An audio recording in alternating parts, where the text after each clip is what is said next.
بسم اللہ الرحمن الرحیم۔ السلام علیکم ورحمۃ اللہ وبرکاتہ۔ سامعین محترم، آپ دیکھ رہے ہیں یوپیڈیا چینل۔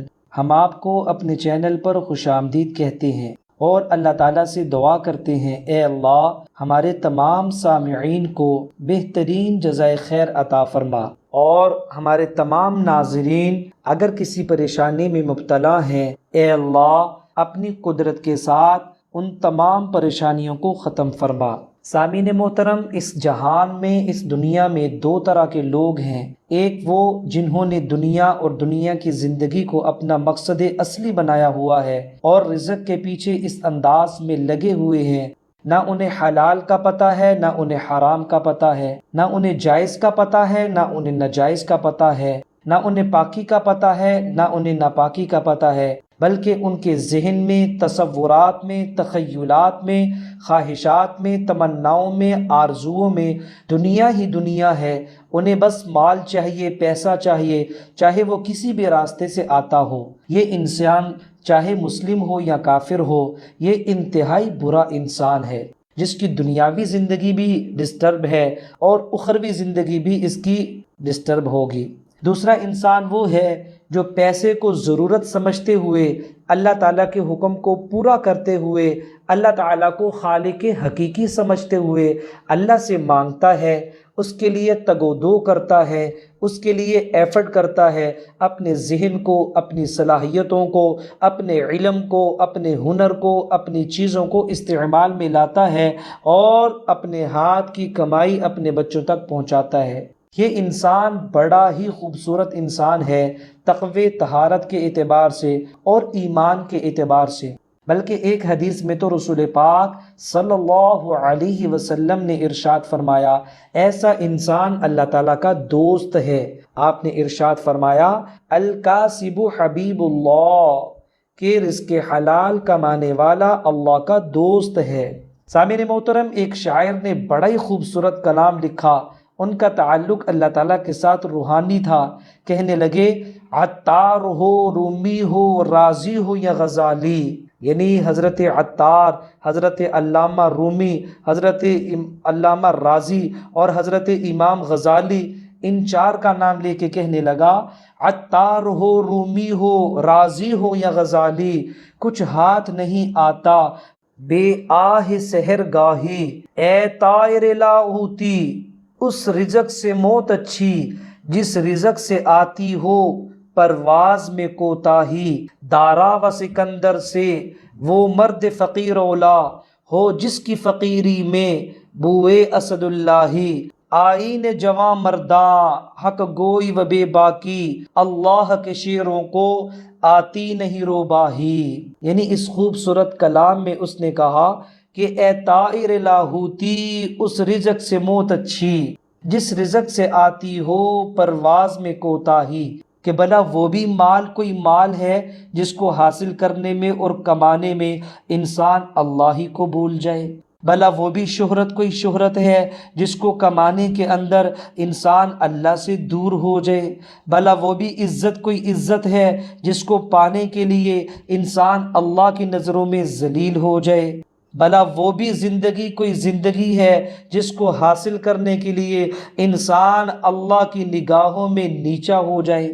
تو دوستو، پرواز اتنی نہ ہو کہ جس کے اندر انسان اللہ سے دور ہو جائے۔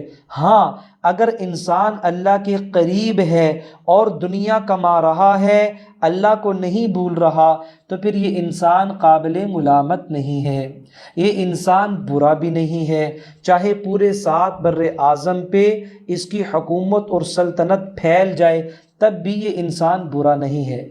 سامعین محترم، مجھے اور آپ کو ایک دعا ضرور کرنی چاہیے۔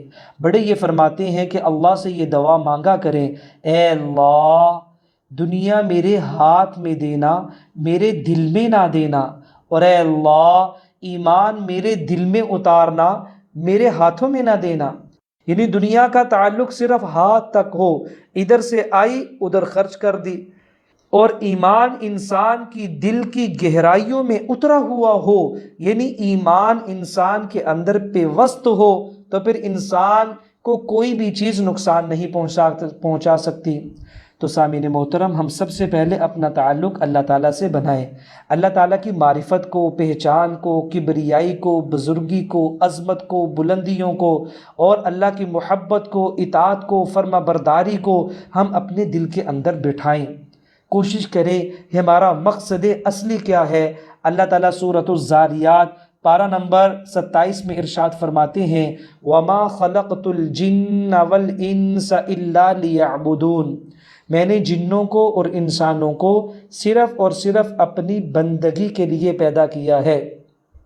ایک عالم فرمانے لگے انسان کے اوپر کتنا ہی افسوس ہے کہ جو چیز اللہ کے ذمے تھی یہ اس کو اپنے ذمے سمجھتے ہوئے اس کے پیچھے بھاگ رہا ہے، اور جو چیز اس کے ذمے تھی اس کو اس نے چھوڑ دیا ہے۔